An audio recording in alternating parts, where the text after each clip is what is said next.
Olá, sábios benditos! Hoje daremos continuidade às nossas reflexões com os provérbios de sabedoria para se dar bem com os outros. Então, pegue sua Bíblia e vamos para mais um capítulo de sabedoria.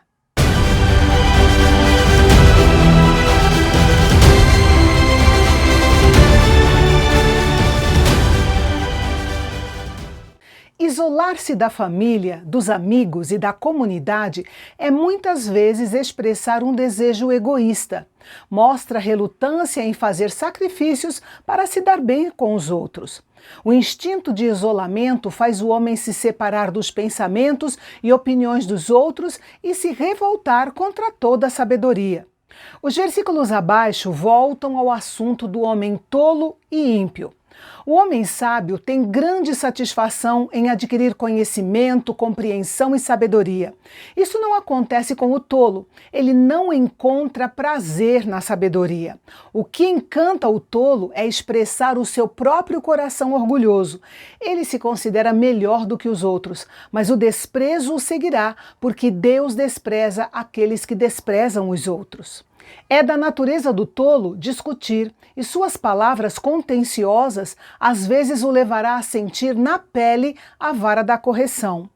Muitos tolos foram arruinados por causa das suas palavras tolas. Por esse motivo, o modo de vida do tolo é uma armadilha para ele mesmo. Os versículos abaixo voltam ao assunto do uso e abuso da linguagem. Nós revelamos o fundo do nosso coração pelas palavras da nossa boca. As palavras dos sábios se assemelham às águas, na medida em que lavam as mentes dos ouvintes para que a imundícia do pecado não permaneça nelas. É comum darmos uma resposta rápida e impulsiva a alguns questionamentos ou assuntos sem pensar ou sem ouvir a história completa. Seja qual for a medida em que fazemos isso, é sempre uma tolice e uma vergonha, pois é possível que a resposta ou a nossa opinião esteja errada ou equivocada. As palavras de um homem são como frutos, podem ser doces ou azedas, boas ou más. Sempre haverá uma colheita envolvida no uso das palavras, pois a língua tem o poder da morte e da vida. Na realidade, a língua maligna mata três: o caluniador, o caluniado e o ouvinte. O versículo 5 diz que não é bom mostrar parcialidade.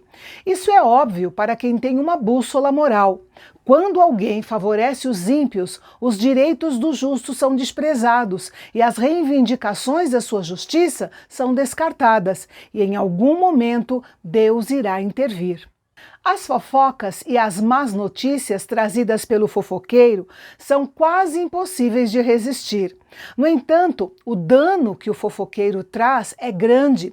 E o mais intrigante é que as palavras do fofoqueiro acabam causando um efeito sobre nós, mudando a maneira como pensamos e sentimos em relação às pessoas, mesmo que seja uma mentira ou não esteja confirmado, o que é totalmente contrário à lei de Deus.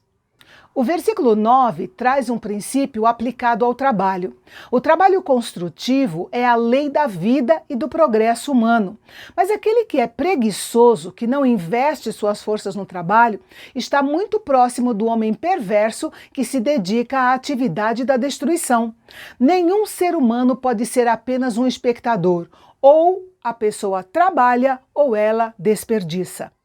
O versículo 10 é o único lugar em Provérbios em que o nome do Senhor, Yahvé, é encontrado, significando os atributos de Deus e o seu poder de proteger. Em tudo que ele é e em tudo que ele representa, ele é uma torre forte. Estamos a salvo da sua justiça vingadora, da maldição da lei, do pecado, de condenação e da segunda morte. Esta é a melhor política de segurança. Em contraste com os justos que encontram sua torre forte em Deus e em seu caráter, o homem rico confia e encontra refúgio na sua riqueza. Para ele, sua riqueza é tão segura quanto um muro alto ao redor de uma cidade forte.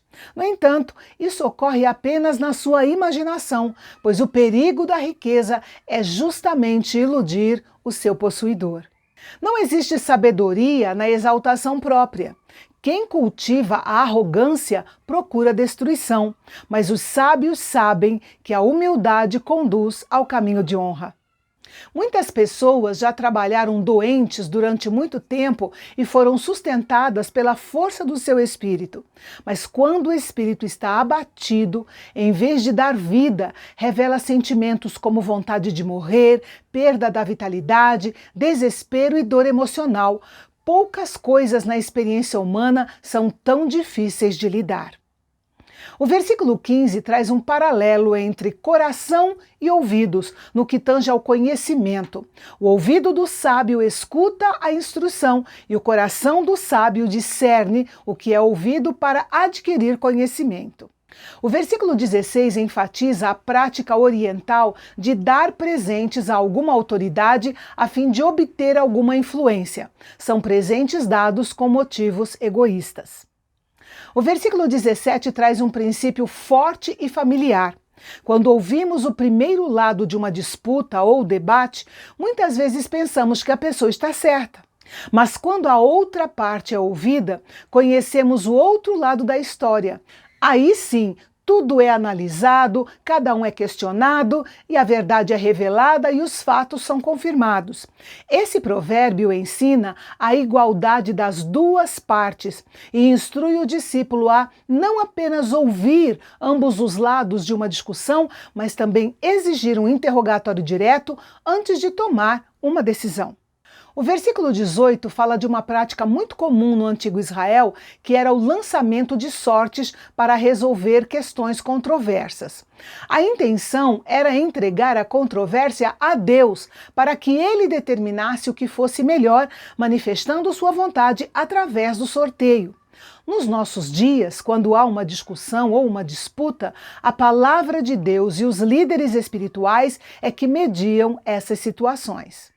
Ofender um irmão é fácil, mas reconquistar esse irmão para a amizade e a cooperação é mais difícil do que pensamos. Portanto, não devemos ofender o nosso irmão, pois o fio, uma vez rompido, não se junta facilmente.